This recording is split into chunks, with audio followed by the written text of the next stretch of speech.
Hello everyone, welcome back once again to On the Couch with David and Travis. So this was episode 16, Splitting of the Breast. I thought it was a very interesting one, and I think it's a very good episode. I like it. It was interesting, and there was a lot going on, so I'm excited to dig into it. First thing that I wrote down right off the back is it's a technical thing. I don't know if it's our version of it that we're watching, but it seemed like it was only certain times. It was Shinji's voice and Ritsuko's voice had a weird echo and effect. Misano's a little bit in the beginning. It was never really Asuka's or Rei's though, which I don't know, made me wonder. Maybe something wrong with the encoding, or maybe they just had to do some re-audio cuts or something. I have no idea, but it was a little bit bizarre. It was only towards the beginning. Yeah, but that was a bit weird. I guess let's just talk overall, I guess, for now. Yeah. So this we kind of had. We had an angel come. I think the angel was an interesting design. Mm-hmm. The idea that the shadow is the angel, and then the thing we're looking at was the shadow. Yeah, is interesting. But we had our first sort of like experimental type scene. That's sort of the focal point of the episode. Yeah, with the whole Shinji thing. Yeah. Well, it's interesting, and it taps into the idea of, is what we observe actually real? Like, is the real world actually what we observe? Or is there more beyond the real world that we cannot physically comprehend in our own brains? And does that mean that everyone's physical comprehension of the world itself is a different state of being? I think no matter what you conclude from it, for me, it's more interesting than a lot of these sort of pseudo-intellectual conversations they've had thus far in the show. Mm-hmm. There's that one scene that comes to mind where it's Gendo and Fuyutsuki. They're on the boat, and he's like, truly, this is man's greatest sin. And they're like talking. It's just nonsense. Yeah. But I feel like there's a little bit more going on with this. Well, and just like philosophically, like these are questions that people have asked before. Like this is an established kind of idea of there's this idea that there's what we can, like there's like three circles, three concentric circles, and it's like one is like what we can like. One is like the heart of what it means to be existing. The second circle is what we can observe. And then the third circle, which is the largest one that we cannot comprehend, is real world. Mm-hmm. Is like actually what the world is without our interpretation of it. So if in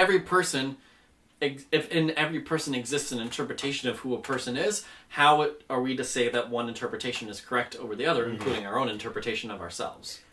And this is something I've heard before, kind of like in psychology class and some other things. But I think it's very interesting, to take these ideas and put them in a early 90s anime about fighting robots. Mm-hmm. But I think a step further, I think the information it's complex information presented in a way that I think feels like this is how people sort of think. Mm-hmm. It reminded me of that, the BoJack Horseman episode from the recent season, where it has those vignettes where it's him in his mind. Yeah. And just talking about how stupid he is. Obviously, it's not as cynical as that, but in the way where, okay, this is how some people think. Mm-hmm. I think it's a very reasonable and realistic way to display this, especially for a teenager. Yeah, I think that way of like that's something you have to keep in mind. I think at all times here, because a teenager, you have to go back and remember what you thought like as a teenager. Well, and all people feel like that nowadays. Like the idea that, like, no matter how much we say we don't want to impress other people, like we do, like it's part of how we gain cultural capital at the very least, to put it like out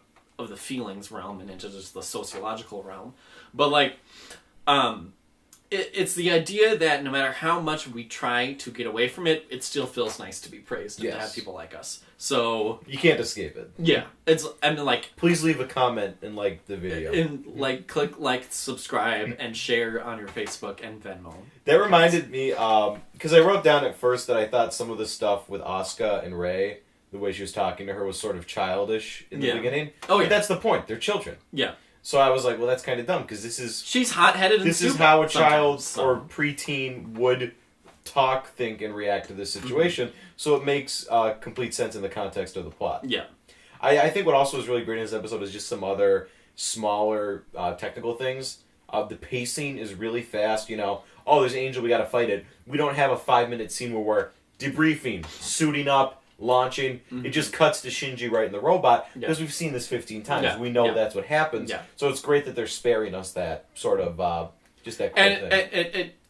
It erases that Digimon route or the Pokemon route of using the same exact, assets every single time when starting a battle. And that brings up another great thing, is I think, because this whole experimental section, it's a lot of reused images and reused animation. I think it's sort of obvious that it's a budgetary concern. Yeah. But I love how they took this budgetary concern and they're like, well, what do? We need to save money, reuse animation.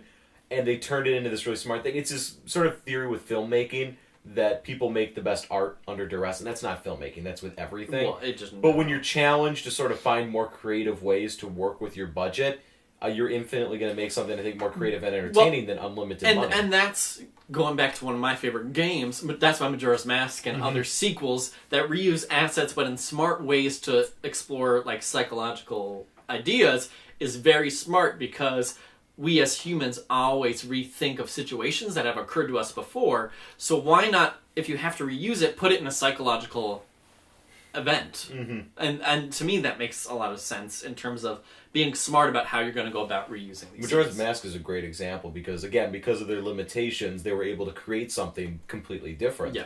And it's a big reason why the remakes of Evangelion are so frigging terrible. I hate them so much. There's a lot of great imagery in this episode. I like. Sorry. No. I know what you're gonna get to, but I was just thinking briefly. I really liked the first half. There was some really great coloring with the shadows. The exposure was really low. It was really dark, and then at the end we had those really bright underexposed. I get those confused, as you can tell by my terrible color correction. Well, at the very end, it's overexposure. Yes, and I like that they sort of have that. We're starting out the dark, reading light. It's a very simplistic thing, but I enjoy looking at it. Yeah. It's pleasant to the eyes. Are we talking about the imagery with it being like a womb? Well, yeah. I mean, we can't. It is. I mean, the whole show has been building up to this. I didn't really want to flat out say it, but I feel like it's pretty obvious if you've seen this from the beginning. The Evangelions are meant to be like a womb. Yeah. You know, you have the liquid inside. They're often in fetal positions. Yeah. They have an umbilical cord. Yeah. But they really just put it out there, and I mean, it's not subtle, but I like. But it also is. Yeah. It is to the point of where you're like, okay, all of this makes sense physically as to why the robot would be this way. So, like, you don't really think... Like, unless you're looking for it, you're not thinking about it. I'm talking about at the point where he's bursting out of the thing and there's blood shooting. That's when it's not subtle. You're like, oh, this is birth. That's what it's supposed to be. Well, yeah, but I think a lot of people would not recognize that. I might only get it because I've seen it before. But I think it's a really nice piece of idea and imagery, it being a whole metaphor for it, because obviously motherhood and parental aspects are a huge element of this show, so it makes sense to have that imagery sort of keeping it, even when they're not talking about it, this kind of stuff is always in the foreground. Yeah. So, I mean, that is, like, the most blatant I think they've been with that imagery. But ever. it's weird because you look at that scene where he's bursting out of the thing, and it's pretty, but it's also disturbing. Yeah. I think they hammer a little too much with every single character going, this is the grossest thing I've ever seen, are these monsters. I think it could have been a little bit better if they just let us, the audience, come to that conclusion instead of telling it to us. Mm-hmm. Well, I mean, and that really...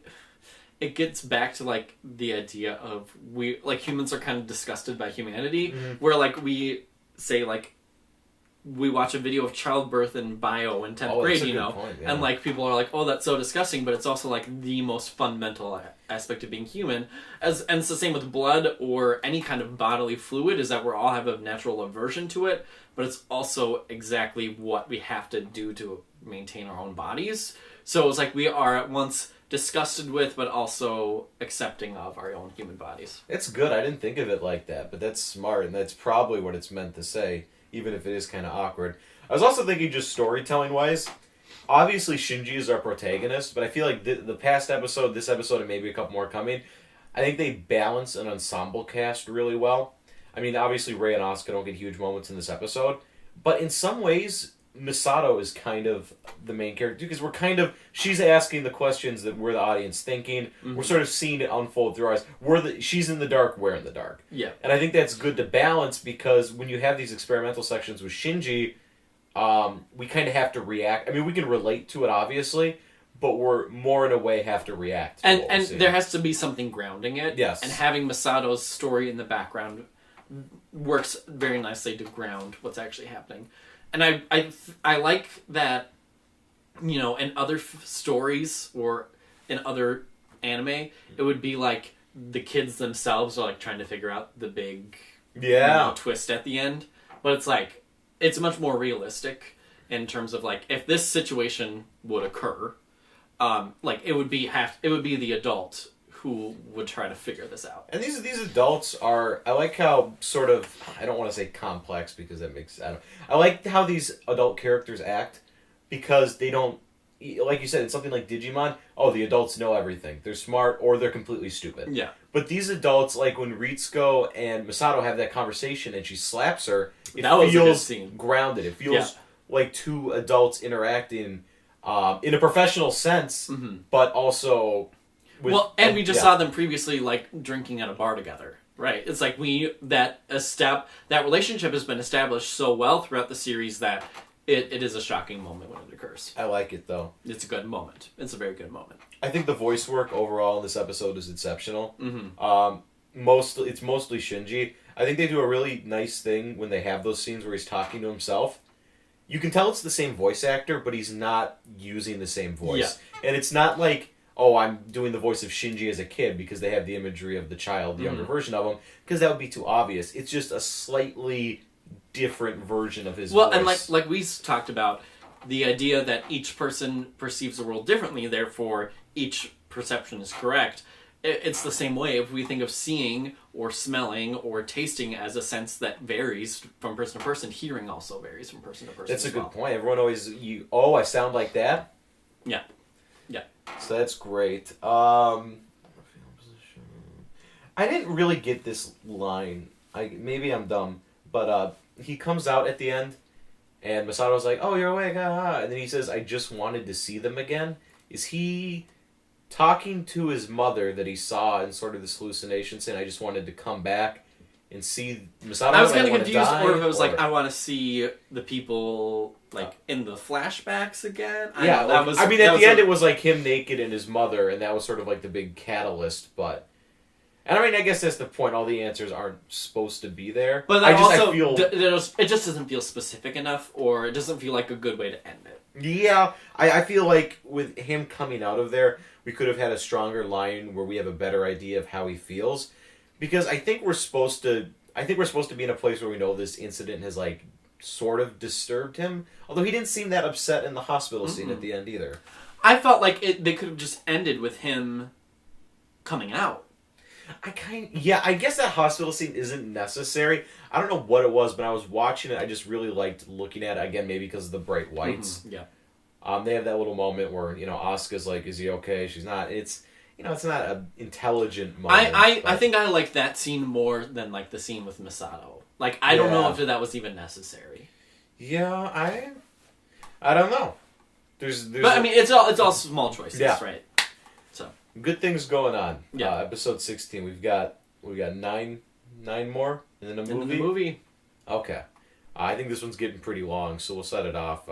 Obviously, it's good. If you're not watching at this point, well, start. And if you are watching, keep watching. And if you are watching, make sure to skip episode 10, The Fortune Teller.